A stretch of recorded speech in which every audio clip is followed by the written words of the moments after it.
धन्य धन्य है आज ये धरती जिस पर मंगल गुरुजी पधारे। मंगलधाम कालेबुङको प्रमुख धार्मिक पर्यटन केन्द्र।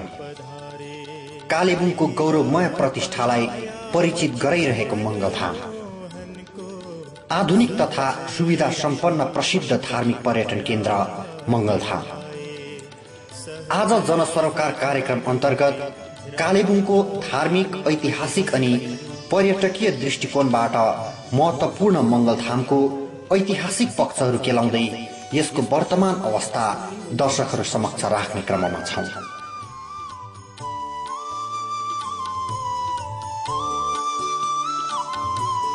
मोह का तोड़ा बंधन आपने, तभी तो आप मोहन कहलाए।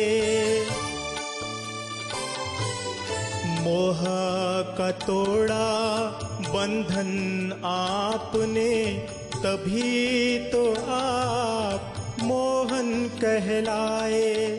सतगुरु मंगल कालेबुङको भौगोलिक बनावट, हावापानी, वन जंगलको विविधता, नदी नाला र ताल, विभिन्न जाति जनजातिहरूको रहन सहन, वेशभूषा आदिको विविधता रही यस महकुमाले आफ्नै ऐतिहासिक महत्त्व बोकेको छ। कालेबुङ कृषि प्रधान क्षेत्र रहेकोले कृषि क्षेत्रमा कालेबुङ प्रख्यात छँदैछ। यसबाहेक ब्रिटिसकालीन समयमा स्थापित यहाँका शैक्षिक संस्थानहरूले कालेबुङलाई शिक्षाको क्षेत्रमा छुट्टै परिचय दिएको छ। यहाँको लघु उद्योग, पुष्प खेती आदि उत्तिकै प्रसिद्ध छ भने धार्मिक केन्द्रका रूपमा कालेबुङ संलग्न क्षेत्रहरूमा अवस्थित मठ मन्दिरहरूले पनि कालेबुङलाई प्रख्यात बनाएको छ।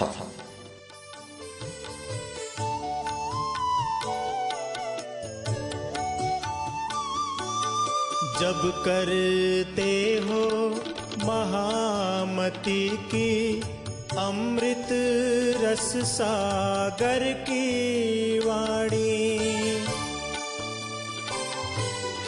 जब करते हो महामती की अमृत रस सागर की। जीवनको सृष्टिदेखि नै मानिसमा धर्मको प्रभाव रहँदै आएको छ। वास्तवमा जीवनको सृष्टि नै ईश्वरले गरेका हुन् भन्ने आस्था आज पनि छ। आजको युगमा विज्ञानले कल्पनादेखि बाहिरका कुराहरूलाई समेत साकार रूप दिए पनि ईश्वर प्रतिको आस्था भने कम भएको छैन। प्रत्येक धर्मको मूल उद्देश्य नै आत्मा शान्ति, समाज शान्ति, विश्व शान्ति, मानव मूल्य अनि स्वच्छ समाज निर्माण गर्नु हुन्छ। यी उद्देश्यहरूलाई लिएर कुमार्गमा जोगाउनमा पनि धर्मले महत्त्वपूर्ण भूमिका निर्वाह गर्ने गरेको छ। यसै सन्दर्भमा कालेबुङमा रहेका मठ मन्दिरहरूले पनि यहाँको स्वच्छ समाज निर्माणको दिशामा महत्त्वपूर्ण भूमिका निर्वाह गर्दै आइरहेको छ। यी मठ मन्दिरहरूमध्ये एक हो कालेबुङको प्रसिद्ध मंगलधाम। मंगल उपदेश आप ही ले आए, ज्ञान भक्ति सेवा के नारे लगाए। मंगल उपदेश आप ही ले आए, ज्ञान भक्ति सेवा के नारे लगाए। हे भीमन मोहन चरणों में सुबह हो शाम शीश झुकाए, सुबह हो शाम शीश झुकाए। धन्य धन्य है आज ये धरती। कालेबुङको प्रमुख धार्मिक पर्यटन केन्द्र मंगलधाम बारे आज हामी चर्चा गर्न गइरहेका छौं।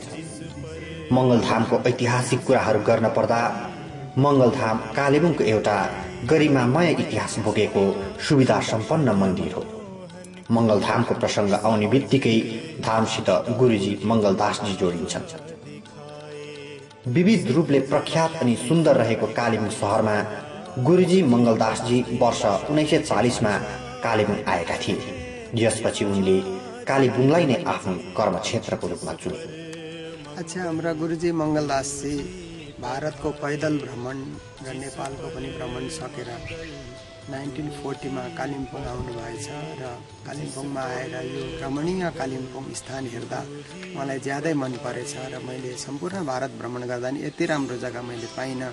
जलवायुको हिसाबले पनि यो अत्यन्तै उत्तम भन्ने सम्झेर यही नै समाज सेवा धर्मको विकास गर्नु पर्यो भन्ने सोच राखेर उहाँले कालिम्पोङ बजारमा मन्दिरको स्थापना गर्नुभयो।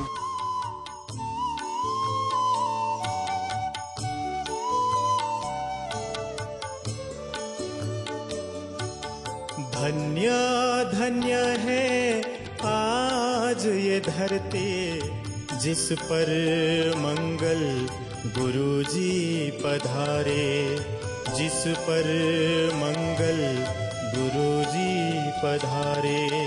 प्रिय बनाया मन मोहन को सहज ही धाम की राह दिखाए, सहज ही धाम की राह दिखाए।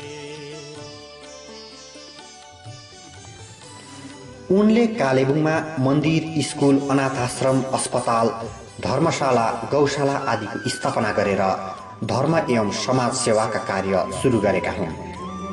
उनै गुरुको पुण्य स्मृतिमा निर्मित तीर्थ क्षेत्र हो मङ्गलधाम। लगभग 2 एकड़ जमिनमा निर्मित मङ्गलधाम भारतका प्रमुख मन्दिरहरूमा नै गनिन्छ। 8 वर्षसम्मका लगातार परिश्रमपछि निर्मित कालेबुङको मङ्गलधाम यहाँ आउने पर्यटकहरूका निम्ति हाल आकर्षक केन्द्रबिन्दु बन्न पुगेको छ। यो हाम्रो यसै त हिन्दू धर्म अन्तर्गत प्रणामी धर्म श्रीकृष्णको भक्ति गर्ने एउटा समुदाय हो र विशेष गरेर यो पूर्वोत्तर प्रान्त सिक्किम, बङ्गाल, बिहार, नेपाल, भुटान, आसाम, मणिपुरसम्म जति पनि हाम्रा निरामिष प्रणामी भक्तहरू छन् उहाँहरू सबैको आस्थाको केन्द्र यो मङ्गलधाम हो। र मङ्गलधाम यति मात्र नभएर जति पनि कालिम्पोङ आउने श्रद्धालु र धार्मिक विचार राख्ने टुरिस्टहरू छन् उहाँहरूको पनि एउटा दर्शनीय एउटा तीर्थ क्षेत्र छ र यसमा अब हमेसा हामी श्रीकृष्ण जन्माष्टमीको ठुलो एउटा महोत्सव हामी मनाउँदछौँ।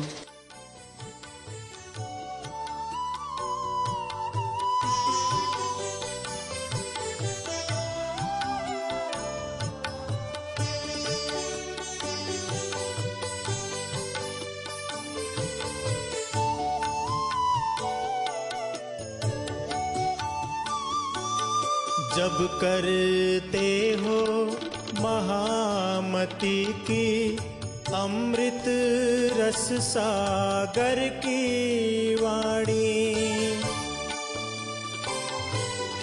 जब करते हो महामती की। धामको मुनिलो भागमा ब्रह्मलीन गुरुजी श्री मङ्गलदासजी महाराजको समाधि विद्यमान छ। मन्दिरको दाहिनेतर्फ कार्यालय अनि देब्रेतर्फ भव्य हल अवस्थित छ भने माथिल्लो सतहमा निज मन्दिर एवं प्रार्थना हल सुशोभित छ। यसका साथै निज मन्दिरमा 3 वटा कक्ष रहेको छ। मन्दिरको मध्यभागमा राजश्यामको वाङ्मय रूप विद्यमान छ। देब्रेतर्फ श्रीकृष्ण धर्मका प्रवर्तक महामती प्राणनाथजीको प्रतिमा एवं दाहिनेतर्फ गुरुजी मङ्गलदासजीको प्रतिमा विद्यमान छ। यसरी नै हालैमा निर्माण भएको 8 वटा झाँकीहरू आकर्षक छन्।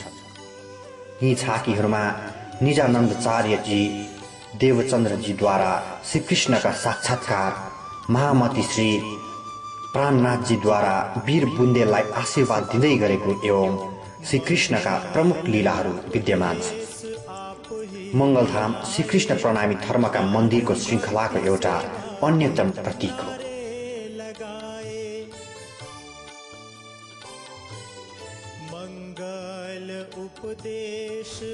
गुरुजी श्री 108 मङ्गलदासजी 40 वर्षको उमेरमा कालेबुङ आइपुगेका थिए।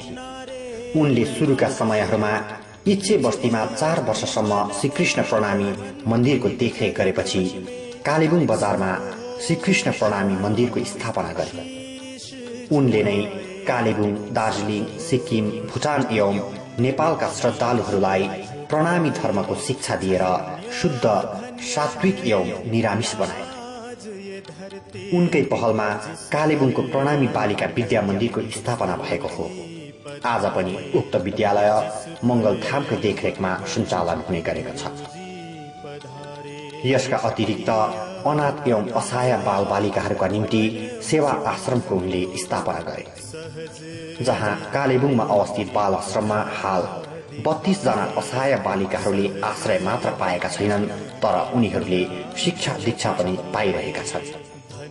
असहाय बालिकाहरूलाई यसै आश्रममा राख्ने गरिन्छ भने बालकहरूलाई सिलगढीमा अवस्थित अनाथालयमा पठाइने गरेको छ। यसबाहेक मङ्गलदासजीकै प्रेरणामा सुरु भएको सेवा सदन अस्पताल पनि मङ्गलधामद्वारा नै सञ्चालनमा छ, जहाँ कम मूल्यमा उपचार सेवा प्रदान गरिन्छ। त्यस पछाडि एउटा प्रणामी बालिका विद्या मन्दिर भनेर स्कुलको स्थापना गर्नुभयो र बजारका मारवाडी भाइहरूलाई प्रेरणा दिएर सेवा सदन हस्पिटल स्थापना गर्ने पनि उहाँले प्रेरणा दिनुभयो। त्यस पछाडि अनाथ बालबालिकाहरूको लागि पनि उहाँले आश्रमको निर्माण गर्नुभयो। यी सबै धार्मिक र सामाजिक सेवाका केन्द्रहरू आज पनि सञ्चालित भइरहेका छन् र हजारौँ जनताले यस केन्द्रमा आएर आफ्नो आफ्नो प्रकारको उपलब्धि दिएर जीवनलाई सार्थक गरिरहेका छन्। जिस पर मंगल गुरुजी पधारे, जिस पर मंगल गुरुजी पधारे। यस गरिमामय मन्दिर श्रीकृष्ण प्रणामी धर्मावलम्बीका प्रमुख मन्दिर मात्र होइन, तर आज अनेकौं धर्मावलम्बीका दर्शनार्थीहरू पनि यहाँ आएर पूजा अर्चना गर्ने गरेका छन्। मन्दिरमा श्रीकृष्ण जन्माष्टमी, होली, प्रवचन, भागवत कथा जस्ता विभिन्न कार्यक्रमहरू वर्षभरि नै पालन हुने गरेको छ। समाजमा धर्मको महत्त्वबारे गुरुजी 108 मोहन प्रियाचार्यजी महाराज यसरी प्रकाश पार्छन्। आज विज्ञानको युग हो, चारैतिर विज्ञानको आविष्कारको विस्तार भइरहेको छ, तर पनि अब विज्ञानले सुविधा त हामीलाई धेरै दिएको छ, तर शान्ति भन्ने कुरो हामीले धर्मबाट मात्रै पाउँछौँ र जीवनमा शान्ति सबैलाई चाहिन्छ। हामी मानव यन्त्र होइनौँ, हामी मानव भनेको एउटा संवेदनशील प्राणी हो। हामीलाई माया चाहिन्छ, दया चाहिन्छ, प्रेम चाहिन्छ, सङ्गठन चाहिन्छ, समाज चाहिन्छ। यिनै कुराहरू धर्मले सधैँभरि नै धर्मग्रन्थहरूको माध्यमबाट हामी पाइरहेका छौँ र मङ्गलधामले पनि सधैँभरि समाजमा एकता, शान्ति, सद्भाव, प्रेम, सङ्गठन बढेर जाओस् भन्ने यही नै शिक्षा सधैँभरि प्रचार प्रसार गरिरहेको छ। श्रीकृष्ण भगवानका जीवन लीला नै आज प्रणामी धर्मावलम्बीहरूका निम्ति प्रेरणाका स्रोत बनेका छन्। हिन्दू धर्ममा धेरै देवी देवताहरूको मान्यता छ र विशेष गरेर श्रीकृष्णले आजभन्दा 5000 वर्ष अगाडि ब्रजमण्डलमा आएर ब्रजका ग्वालाहरूलाई मिलेर बाँच र बाँडेर खाऊ, प्रेम र सद्भावनाले बाँच भन्ने शिक्षा दिनुभयो र कृष्ण नै प्रेमका देवता हुनुहुन्थ्यो। उहाँले विश्वमा नै एउटा मानव प्रेम, मानव एकता हुनुपर्छ भन्ने शिक्षा, विशेष गरेर गीतामा एउटा कर्मयोगको शिक्षा, भक्ति योगको शिक्षा, ज्ञान योगको शिक्षा दिनुभएको छ र आज हामी सारा विश्वले नै कृष्णका ती महत्त्वपूर्ण उपदेशहरूलाई ग्रहण गर्यौँ भने सारा विश्वमा एउटा प्रेम, शान्ति, सद्भाव र सुन्दर समाजको निर्माण हुन्छ र हामी मङ्गलधामको तर्फबाट पनि कृष्णका यी शिक्षा र उपदेशहरूलाई यिनै रूपमा प्रचार प्रसार गरिरहेका छौँ। धार्मिक अनि पर्यटकीय क्षेत्रबाट यस मङ्गलधामको एउटा विशिष्ट स्थान हुँदाहुँदै पनि पहाडको मूल समस्या पानीसित भने मन्दिर पनि जुझिरहेकै छ। दर्शनार्थीहरू लगायत पर्यटकहरू यस मन्दिरमा धेरैको संख्यामा आउने गरेको एउटा प्रमुख कारण मन्दिरको बनावट अनि मन्दिर परिसरमा रहेका सुन्दर बगैँचाहरू पनि हुन्। मन्दिर परिसरलाई सुन्दर राख्न फूल बगैँचाहरू लगाइएको भए पनि पानीको अभावका कारण बगैँचाको उचित हेरचाह हुन सकिरहेको छैन। यसबाहेक बगैँचाको उचित हेरचाहसितै दर्शनार्थी एवं अनाथाश्रमका नानीहरूको पानीको अभावलाई पूर्ण गर्न नसक्नुका समस्याले पनि मन्दिर सञ्चालन पक्ष हतोत्साहित बन्न पुगेको छ। हाम्रो अब यसै त मङ्गलधाम ट्रस्ट सबै प्रकारले सम्पन्न छ, तर विशेष गरेर कालिम्पोङमा हामीले धेरै अगाडिदेखि पानीको समस्या देखेको, मानिसहरू कालिम्पोङको जनता पानीको हाहाकार भएर आफ्ना ती तुम्लेटहरू बाल्टीहरू लिएर दगुरेको देख्दा त्यही नै समस्या हामी मङ्गलधामले पनि झेल्दै नै छौँ। हुन त हाम्रो आफ्नै पानीको ट्याङ्कर पनि छ, पानीको सोर्स पनि छ, तर त्यति पानीले पनि हामीलाई पुग्दैन। यो ठुलो एउटा गार्डन टुरिस्टको एट्र्याक्सनको लागि कालिम्पोङमा विशेष टुरिस्ट आउन् भनेर हामीले यो गार्डन हरियाली राख्न र मङ्गलधाममा आउने भक्तहरूलाई, हाम्रो बालिका आश्रमका बालिकाहरूलाई र हस्पिटलका ती रोगीहरूलाई पर्याप्त पानी नहुँदाखेरि पनि हामी धेरै नै अभावको महसुस गर्दछौँ। र विशेष गरेर सरकारी पक्षको यतातिर ध्यान गएदेखि कालिम्पोङमा पानी चाहिँ प्रशस्त होस् भन्ने चाहिँ सबैको सरकारी पक्षको विशेष ध्यान गएदेखि कालिम्पोङका जनता धेरै नै खुसी हुने थियो भन्ने मलाई त्यस्तो विश्वास छ। कालेबुङको एउटा प्रमुख तीर्थस्थल मङ्गलधाम क्षेत्रकै निम्ति एउटा गरिमामय धार्मिक पर्यटन केन्द्र हो। समाजलाई धार्मिक चेतनाद्वारा स्वच्छ पार्ने दिशामा मङ्गलधामको योगदान अतुलनीय छ। मङ्गलधाम सिक्किम, बङ्गाल, बिहार, नेपाल, आसाम, मणिपुर लगायत पूर्वाञ्चल क्षेत्रका प्रणामी धर्मावलम्बीहरूका प्रमुख केन्द्र रहेकोले पनि मङ्गलधामको स्थान विशिष्ट छ। शीश झुकाए धन्य धन्य है आज ये धरती जिस पर मंगल गुरुजी पधारे, जिस पर मंगल गुरुजी पधारे। प्रिय बनाया मन मोहन को सहज ही धाम की राह दिखाए, सहज ही धाम की राह दिखाए। धन्य धन्य है आज ये धरती जिस पर मंगल गुरुजी पधारे, जिस पर मंगल गुरुजी पधारे, जिस पर मंगल गुरुजी पधारे।